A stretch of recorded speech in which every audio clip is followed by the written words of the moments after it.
안녕하세요. 오늘 수요사경에 사무엘하 6장을 다루게 됩니다. 사무엘하 6장에서는 이제 그 언약궤를 예루살렘 성으로 가져오게 되는 그 이야기를 다루고 있는데요. 오늘 주제 성구 사무엘하 6장 6절에서 11절까지 말씀 함께 읽고 시작하겠습니다. 그들이 나곤의 타작마당에 이르러서는 소들이 뛰므로 웃사가 손을 들어 하나님의 궤를 붙들었더니 여호와 하나님이 웃사가 잘못함으로 말미암아 진노하사 그를 그곳에서 치시니 그가 거기 하나님의 궤 곁에서 죽으니라. 여호와께서 웃사를 치심으로 다윗이 분하여 그곳을 베레스 웃사라 부르니 그 이름이 오늘까지 이르니라. 다윗이 그날에 여호와를 두려워하여 이르되 여호와의 궤가 어찌 내게로 오리요 하고 다윗이 여호와의 궤를 옮겨 다윗성 자기에게로 메어가기를 즐겨하지 아니하고 가드 사람 오벳 에돔의 집으로 메어간지라. 여호와의 궤가 가드 사람 오벳 에돔의 집에 석 달을 있었는데 여호와께서 오벳 에돔과 그의 온 집에 복을 주시니라. 아멘. 사무엘하 6장은 사무엘상 4장 1절에서 7장 4절까지의 말씀에 그 이어지는 이야기입니다. 그리고 다시 열왕기상 8장 1절에서 11절로 이렇게 이어지는 그런 이제 하나의 큰 스토리인데, 즉 이게 그 우리가 기억을 해보면 그 이스라엘 백성들이 그 사울 왕 시절에 그 에벤에셀에서 블레셋과 전투를 벌였죠. 근데 거기에서 패하고 언약궤를 빼앗겼습니다. 블레셋은 그 언약궤를 자기들의 도시인 아스돗으로 가지고 갔죠. 그러자 거기에 독종이 생기고 그들이 섬기던 그 신상이 무너지고 하는 그런 여러 가지 이변들이 생기니까 7달 만에 이 소에다가 궤를 지워서 다시 이스라엘의 베세메스로 보내게 됩니다. 이렇게 돌아온 그 법궤를 이스라엘은 그 20년 동안 그 기럇 여아림 땅의 아비나답의 집에 두고 그로 하여금 이 궤를 지키게 하였습니다. 20년 만에, 그러니까 이제 사울 왕이 죽고 다윗이 헤브론에서 유다의 왕이 되어지고 다시 예루살렘에 올라와서 이제 온 이스라엘의 왕이 되어지고 난 후에 이 다윗이 하나님의 법궤를 자기의 성으로 가져오기를 원했던 겁니다. 그래서 하나님의 궤를 이 아비나답의 집으로부터 이 수레에 실어서 그의 아들들인 아효와 웃사로 하여금 이 수레의 앞뒤에 서게 하고, 정확히 말하면 아효로 하여금은 이제 수레를 몰고 또 웃사로 하여금은 그 이제 수레의 바로 뒤에 따르도록, 그리고 그 뒤로는 이제 다윗과 이스라엘 백성들이 각종 악기를 연주하면서 이제 예루살렘을 향하여서 행진하여 간 것입니다. 그런데 그 도중에 그 나곤의 타작마당에 이렇게 들어서게 되었는데 거기서 갑자기 소들이 날뛰기 시작하는 겁니다. 그래서 웃사가 그 하나님의 궤를 붙잡았어요. 왜냐하면 이제 소가 날뛰니까 이 수레가 자꾸 흔들려서 그 거기에 실려져 있던 그 하나님의 법궤가 쓰러지려고 하니까 웃사가 그것을 잡은 거죠. 그 이후로 하나님이 그를 치시고 그로 인해서 그가 죽게 되었다라고 성경은 말해줍니다. 이것을 보니까 다윗이 덜컥 겁이 났습니다. 그래서 다윗성으로 가져오는 일을 두려워하여서 이 석 달 동안 가드 사람 오벳 에돔의 집에 궤를 가져다 놓았다, 이렇게 말하죠. 가드는 사실 블레셋의 수도입니다. 근데 여기서 이제 가드 사람이다라고 얘기하는 것은 이 오벳 에돔이 이 가드 출신의 사람이다라는 것을 말해주는 것입니다. 그러니까 블레셋 출신의 사람이라는 거죠. 사실 다윗은 그 사울을 피해서 도망 다닐 때에 블레셋 땅에 가서 살았죠. 시글락 땅에. 그리고 또 이 가드 땅에도 올라가기도 했었습니다. 그러니까 그러는 이제 여러 그 유랑하는 시절에 이 다윗을 보고 다윗을 따랐던 그 지역 사람들이 많았어요. 그래서 그 블레셋 출신 중에도 다윗을 따르는 사람들이 많았고, 다윗이 다시 이스라엘로 돌아올 때에 같이 와서 이 이스라엘에 정착했던 블레셋 사람들이 많았었습니다. 여기 오벳에돔도 바로 그런 사람 중에 한 사람이었고, 그 이 가드 출신으로 이스라엘에 거주하고 있었던 거죠. 이 집에 이제 궤를 갖다 놓은 겁니다. 그 후에 석 달이 지나서 이제 다윗은 하나님께 제사를 드리고 궤를 메고 예루살렘으로 가져옵니다. 그때 이제 온 백성이 나와서 환영을 하고 다윗도 그 앞에서 춤을 추면서 즐거워하죠. 이때 그 모습을 보고 그 아내 미갈이 그 마음에 업신여기는 일이 있었다, 이렇게 말해줍니다. 그러니까 왕의 채통을 지키지 못했다, 한마디로 이제 이렇게 말하고 있는 거죠, 속으로. 그래서 이 일로 미갈이 이후로 자녀를 가질 수 없게 되었다라는 것입니다. 어쩌면 좀 이렇게 기쁘고 또 하나님을 모시는 일에 있어서 좀 이렇게 솔직한, 그러니까 왕의 채통 따위는 버려두고 솔직하게 기쁨으로 이렇게 춤추고 하는 이런 모습들이 이렇게 미갈의 입장에서는 좀 뭔가 이렇게 채통을 지키지 못하는 그런 일로 여겨졌는데, 그게 이제 하나님의 보시기에는 오히려 더 솔직하지 못한 위선으로 보였던 것 같습니다. 자, 어쨌든 이렇게 다윗 성에 온 법궤는 그 후에 이제 솔로몬이 예루살렘 성전을 완공한 후에 성전으로 옮겨져서 지성소에 안치가 됩니다. 이게 이제 오늘 저희가 읽은 6장의 스토리입니다. 오늘 이야기 속에서 저희가 좀 함께 나누고 싶은 것을 좀 말씀을 드리자면, 이 법궤는 이제 이스라엘 백성들에게 언약궤, 증거궤, 또 하나님의 궤, 여호와의 궤, 이런 이제 등등의 이름으로 불리웠는데, 이제 이 속에는 이 모세가 하나님으로부터 받은 그 돌판, 즉 그 하나님께서 이렇게 십계명을 주시고 그 십계명을 친히 새긴 그 돌판이 들어 있었기 때문입니다. 성경에 따라서는 이 돌판 외에도 아론의 쌍난 지팡이와 만나 항아리가 들어 있다라고도 말해주고 있습니다. 그 열왕기 상에서는 돌판만 들어 있는 것으로 이렇게 나와 있는데, 히브리서 9장에 보면 이 아론의 지팡이와 만나 항아리도 들어있다, 이렇게 말해주고 있거든요. 어느 것이 맞는 이야기인지는 모르겠습니다. 왜냐하면 언약궤는 이제 더 이상 존재하지 않고 바벨론으로 끌려갈 때에 아마 유실되어졌지 않았나, 그렇게 생각이 되어집니다. 왜냐하면 그 이후로는 이 언약궤에 대한 이야기가 성경에 나오지 않기 때문입니다. 자, 오벳에돔은 이제 그 언약궤가 자기 집으로 이렇게 모셔졌죠. 근데 언약궤는 이 십계명으로 대변되는 하나님의 약속이 담긴 것임과 동시에 그 하나님의 임재를 상징하는 것입니다. 근데 이 거룩한 궤로 말미암아서 오벳에돔은 축복을 받았어요. 그 집이, 온 집이. 그런데 그 반면에 어떤 이는 심판을 받아서 죽음에 이르렀죠. 우사의 경우가 바로 그렇습니다. 왜 이런 차이가 생겨났을까? 오벳에돔은 그냥 자기 집에 언약궤를 모신 것만으로도 축복을 받았는데, 우사는 이 소가 날뛰어서 법궤가 흔들려 떨어질까봐 붙잡은 것이 왜 잘못일까? 그것 때문에 왜 그가 죽어야 했을까? 이렇게 말해주고 있습니다. 우리로 하여금 이렇게 생각을 해보게끔 하죠.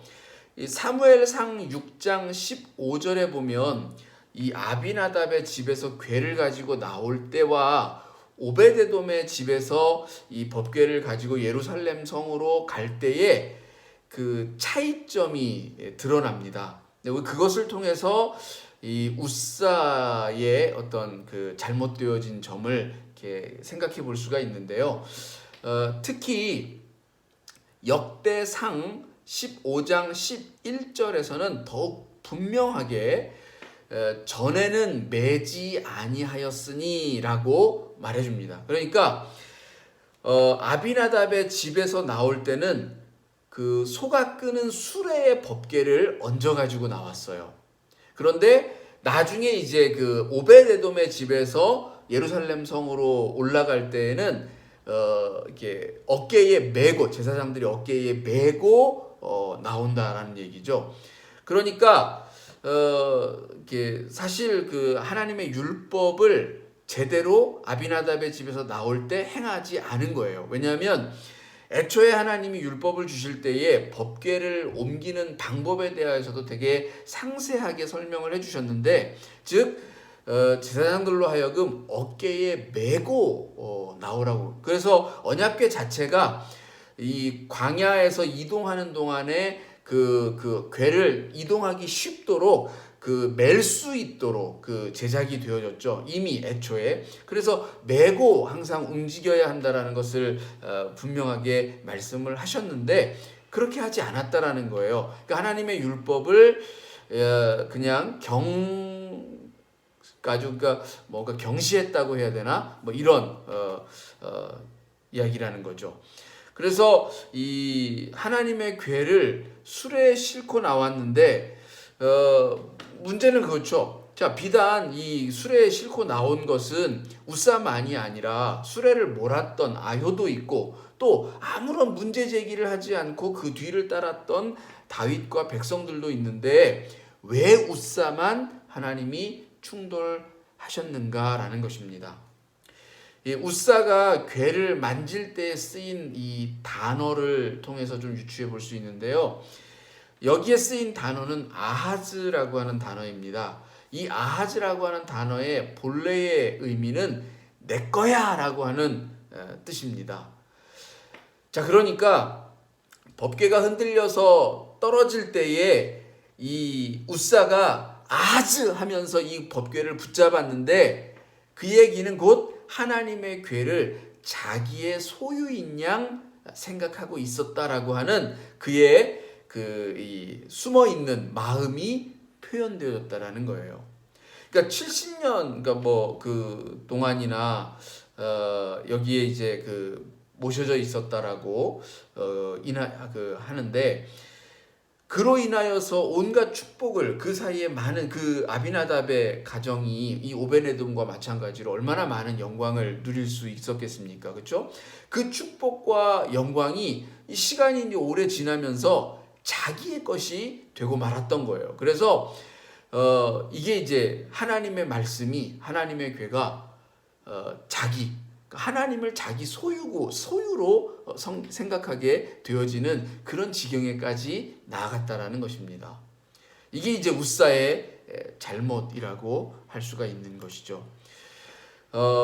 우사가 내 거야라고 함으로써 그 하나님을 자기의 소유로 전락시킨 것과 마찬가지로 이 다윗 역시 하나의 그 잘못을 하고 있는 것을 그 오베데돔의 집에서 나올 때, 그리고 또 아비나답의 집에서 나올 때에 이 나오는 행렬의 그 차이를 통해서 발견할 수가 있는데요. 자, 그 처음 그 아비나답의 집에서 나올 때의 그 행렬을 보면 수레에다가 법궤를 싣고 그 뒤로 이 말하자면 다윗과 그 수많은 이제 악기 연주하는 악사들, 그들이 동원해서 이제 뭐 나팔을 불고 꽹과리를 치고 뭐 이렇게 하면서 굉장히 떠들썩하게 예루살렘을 향하여서 행진해 갔다라는 거예요.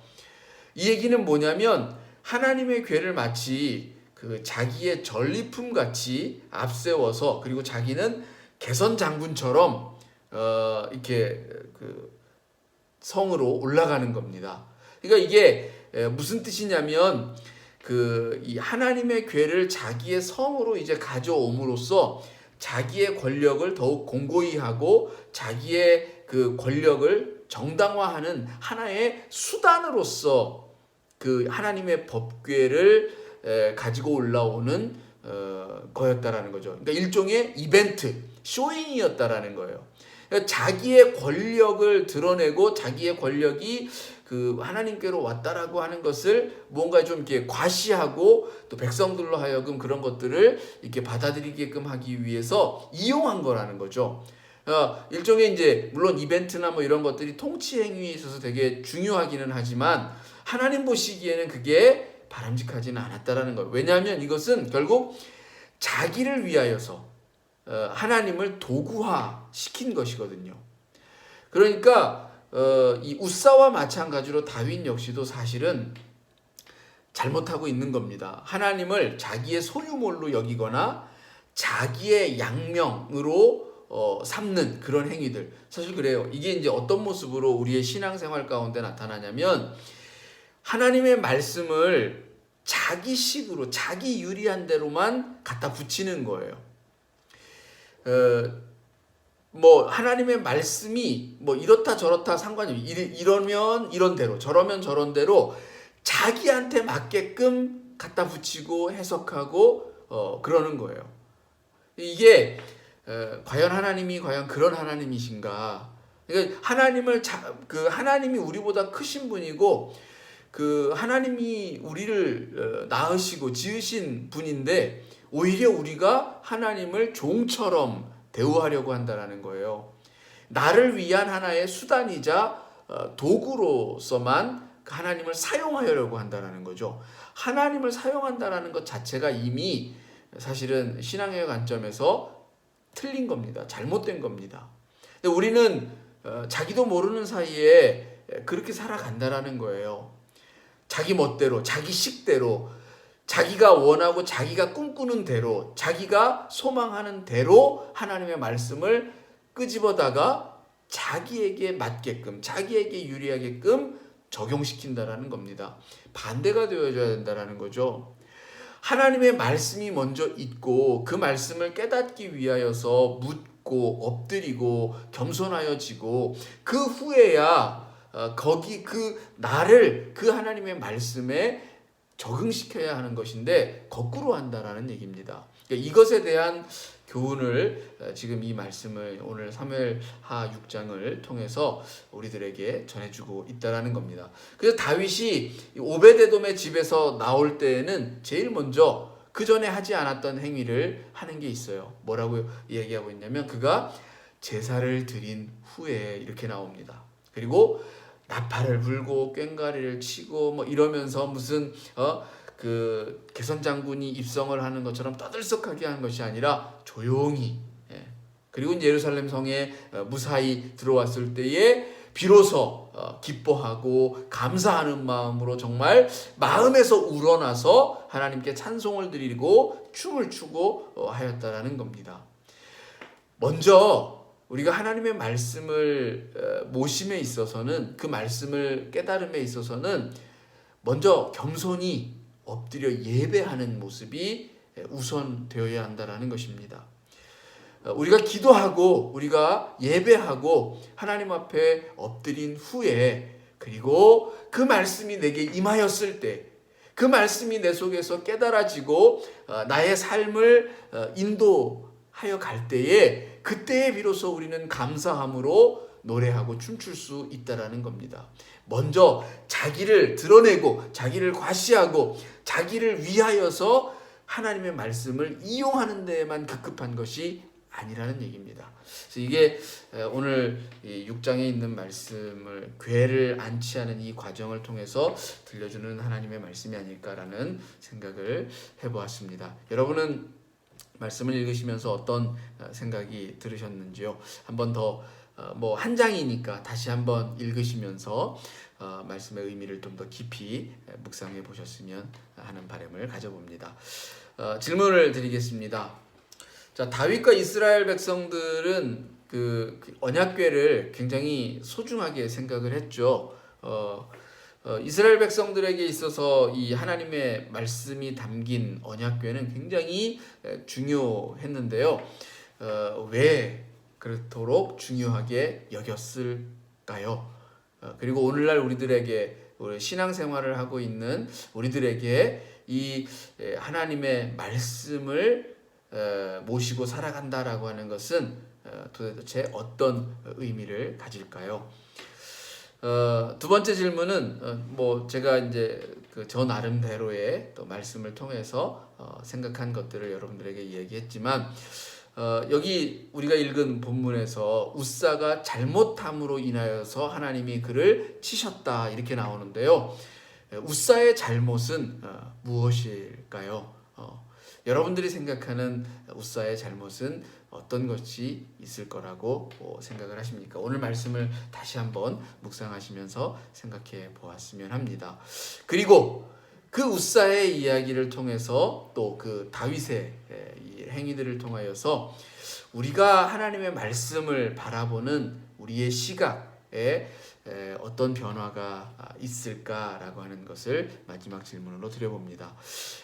분명히 좀 그 기존에 우리가 잘못 생각해 온 부분들이 있다면 바뀌어져야 하리라고 생각이 되어집니다. 내가 그동안 생각해 왔던 하나님의 말씀, 또 하나님을 섬긴다, 하나님을 이렇게 대한다라고 하는 것이 어떤 의미를 가졌는가? 내가 예배드림이 하나님을 정말 이렇게 영광되게 하는 것인가? 아니면 그저 나의 잘 먹고 잘 살고 나 잘 되기 위한 하나의 그냥 도구로서 행하고 있는 행위인가?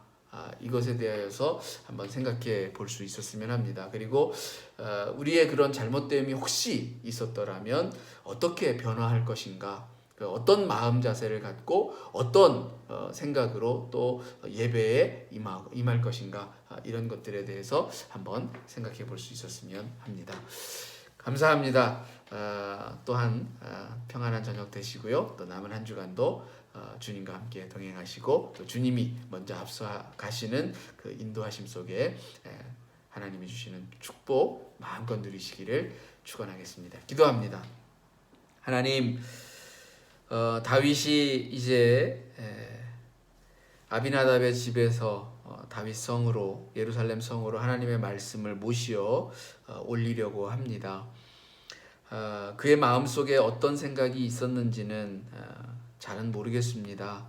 그러나 말씀을 통해서 보여지는 것, 그리고 또 웃사가 행하고 있는 그런 모습들을 통해서 보면 분명 거기에 무언가 잘못됨이 있었습니다.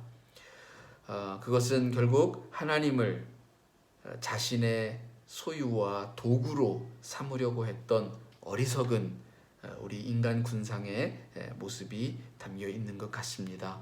하나님, 감히 우리가 하나님을 어찌 담을 수가 있겠습니까? 어찌 하나님을 내 손 안에 쥔 그런 연장처럼 그렇게 다룰 수가 있겠습니까? 하나님, 그런 어리석은 인생이 되지 않도록 도와주옵소서. 오직 하나님이 먼저 우리들에게 말씀하시고 또 그 말씀을 저희들이 받아서 그 말씀을 온전히 깨달아서 그 뜻대로 행하는 자들 되게 하시기를 원합니다. 그리하기 위하여 정말 하나님 앞에 엎드림이, 하나님 앞에 예배함이 먼저 이루어지게 하옵시고 그 앞에서 겸손히 주의 말씀을 기다릴 수 있는, 하나님의 뜻을 기다릴 수 있는 저희들이 되게 하여 주옵소서. 나를 앞세우는 것이 아니라 하나님이 나를 사용하시는 그러한 삶이 되게 하시기를 간절히 기도합니다. 하나님, 오늘도 저희를 사용하여 주시고 이 땅에서 하나님의 도구가 되게 하여 주시옵소서. 예수님의 이름으로 기도드립니다. 아멘. 감사합니다.